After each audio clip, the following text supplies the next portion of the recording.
the thing that struck me about this comment is the way that it was phrased, right? It was phrased in a way where I felt like this person was speaking to an identity that was not the most positive, right? And speaking about identity, right, it can sound like I'm just going to be going on and on about semantics, like the way something was said, the words that were chosen to express a thought. But what is often the case is that our words, our language reflects our internal beliefs. And so when I saw this comment, it really struck me as an opportunity to share a little bit different viewpoint, right? And this viewpoint, and particularly how it relates to identity and how we see ourselves, is huge when it comes to personal transformation, right?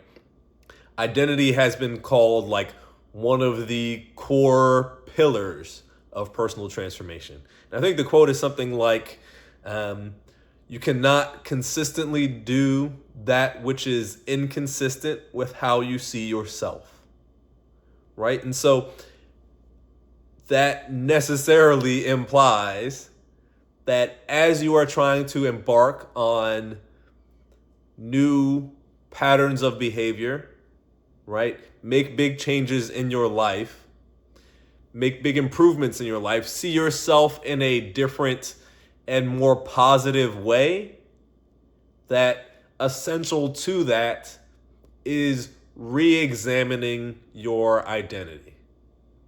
I'm going to start with the example of myself and how I very much considered myself an introvert. I actually used to consider myself like the biggest introvert I had ever met or known, right? Not that, maybe there were some other people in the world that were bigger introverts than me, but like, of all the people I knew well enough to have a sense of their personality, I felt like I was the biggest introvert. And feeling like who I am was just not a social person, having that internal belief, right, that core view of myself, it's no wonder that I did not partake in very many social activities. Because why would I do something that was not aligned with who I was? Right? And that is one of the core shifts that allowed me to start being more social and start to develop a greater degree of extroversion, is that change in identity.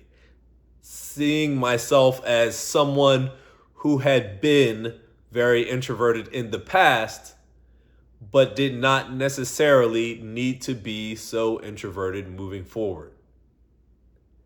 And I know some people will say, well, what about something like a medical diagnosis, right? Like, I am someone with, let's say, ADHD, right? It's been diagnosed. The doctor has given me a prescription for it. I've had this pattern of behavior for years, right? But like, the thing is, even saying I am someone like this or with this, it kind of is presented in a way where that is important in describing yourself. Like, I have friends who have ADHD and it does not impact my friendship with them at all. When I think about how I relate to them, I think about the times we share together, right? I think about the laughs that we share. I think about how they've treated me. I think about how they've made me feel, right? I think about their kindness and empathy. I think about their common interests, right? Like, their ADHD, not relevant, right? It's not something that comes up in my mind when I think about them. Even though it may be something that impacts their lived experience, it's not something so important that I would mention it when describing them to someone else. And so even though they may identify with that themselves, saying I am someone with ADHD, right? To me, it's like, whether you have it or not, like, doesn't impact how I see you. And so even like sharing that they have ADHD, it's like, okay, this gives me a different perspective perhaps in how I relate to you, right? And maybe it will make me think about certain things in a different way if they were to happen, but really, like, it's not that important, right? It's not a defining characteristic of you and of my relationship to you. And even with that, to say like, I am someone with this, right?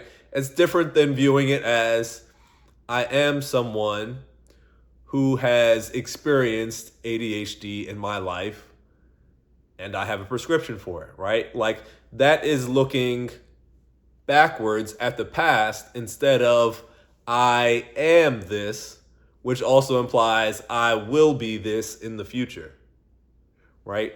When you can separate it and like put it behind you, that gives you the space and the opportunity to be something different in the future.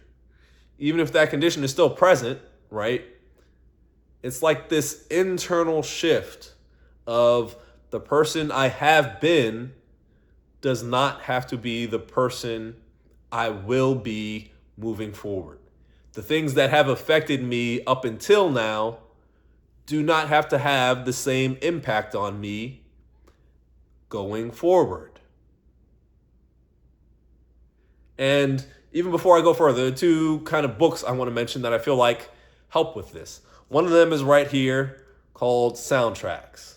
I'm not quite sure how to pronounce the author's last name, but I'm going to try say John Acuff, right? But you can look and see it right here.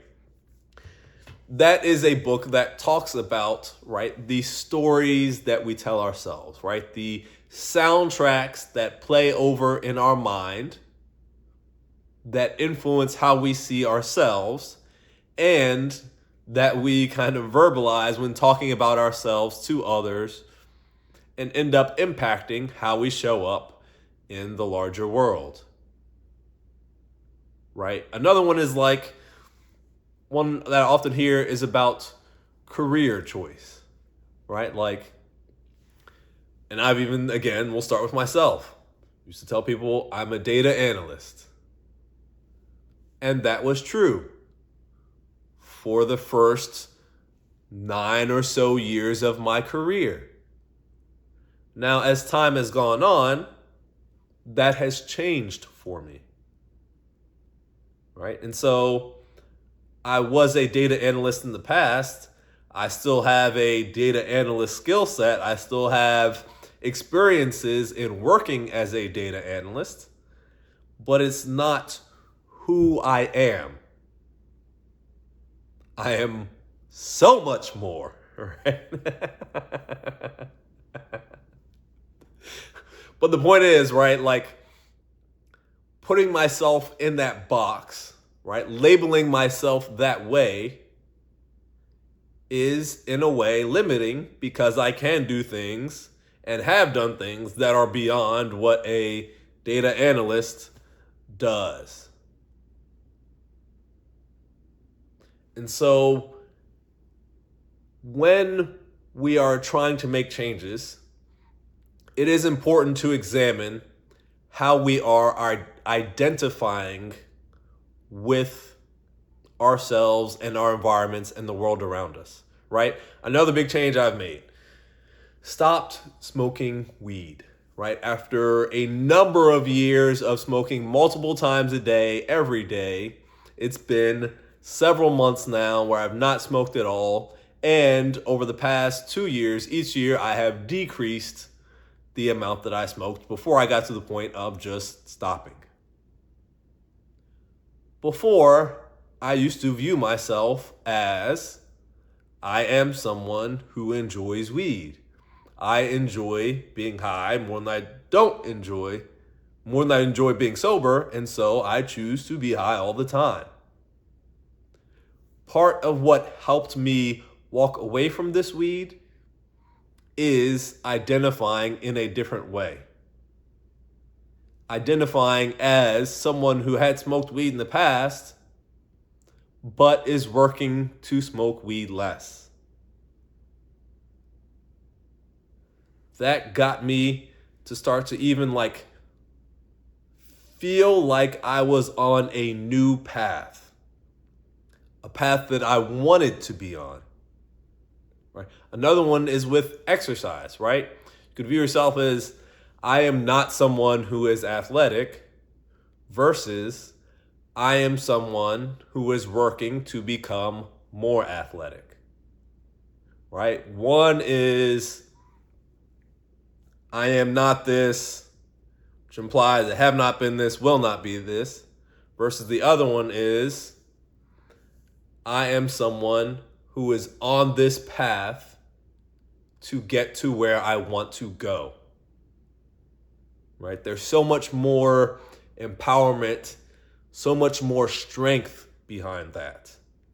Right? The first way, I am not this, is almost like, well, you've given up trying if you've just accepted that you're not that.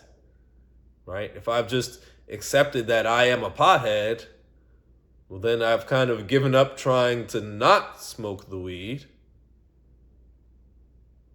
Versus I'm someone who's working to smoke less.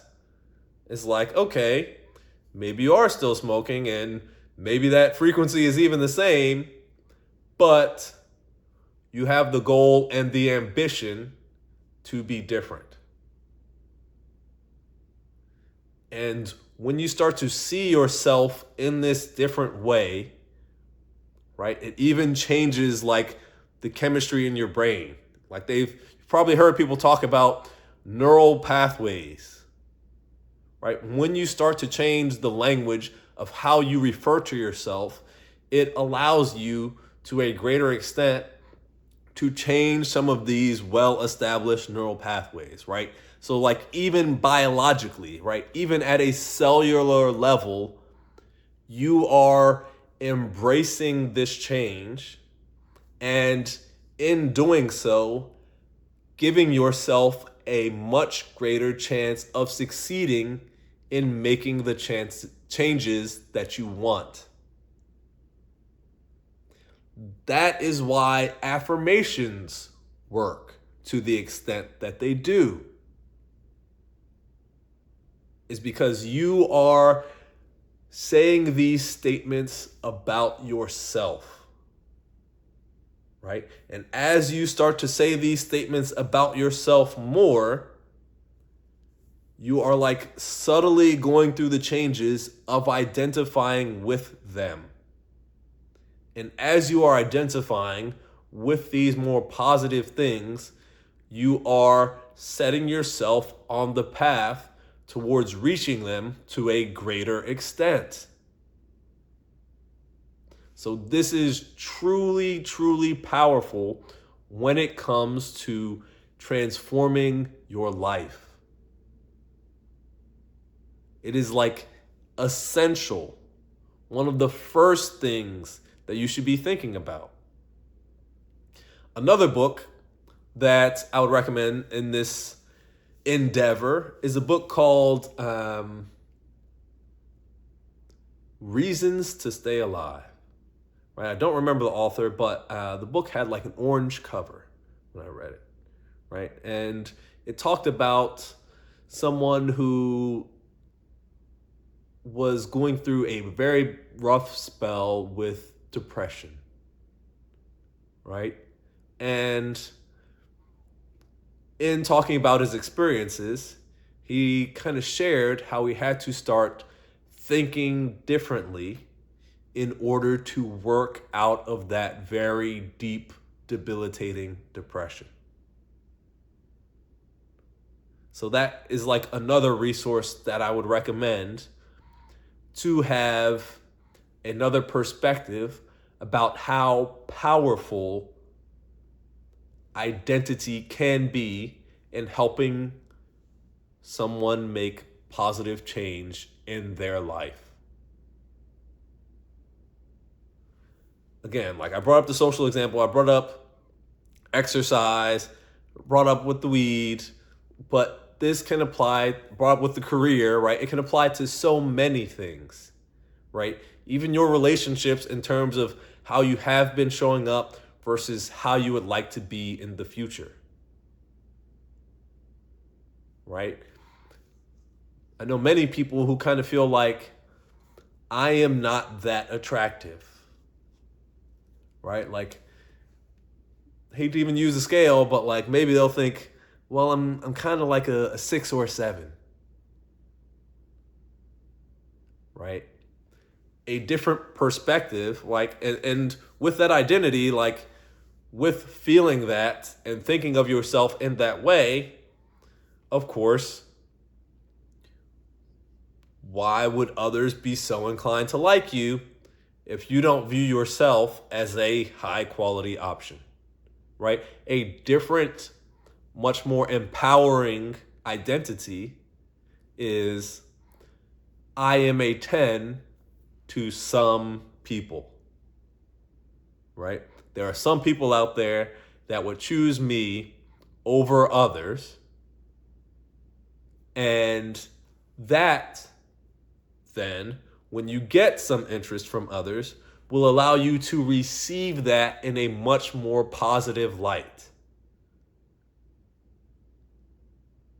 A huge thing, right? And like it sounds subtle, sounds like just semantics, just word choice, but it really gets to how you see yourself, how you think about yourself, and how you feel as you are going through life, right? It'll be subtle in certain situations, but like in that last situation, when someone does show you the interest, it can be the difference between you feeling like this interest is genuine, this person really likes me, versus feeling like this person is showing some interest, but they're probably just showing some interest because they want something themselves. Right? And when you have that second perspective, you're much more likely to self-sabotage whatever potential relationship could have been. Right? To walk away something that could have been the partner that you would have had and enjoyed for the rest of your life. Like the business opportunity that would have transformed your family's wealth for generations to come. Like the connection to someone that would have taught you so much, that set you on a different path to life, that left you happy beyond belief, right? Beyond what you'd ever been before, right? Finding someone that helps complete you or that helps you find ways to feel complete yourself even without them. So this stuff is like truly huge, truly transformational. And it starts with how you are talking to yourself, right? How you are seeing yourself. So with that, I hope that you're able to take this and start to think about some of the instances in life where you may be describing yourself or thinking about yourself in a way that could be changed for the better. Whether that is your relationship to money, whether it is your relationship to potential mates and dates, whether that is your relationship to your career, whether that is your relationship to your family. Like, it has the possibility to improve all of these areas and so many more that I did not name. So, I wish you the very best. I hope this finds you well, and I love you. Thank you.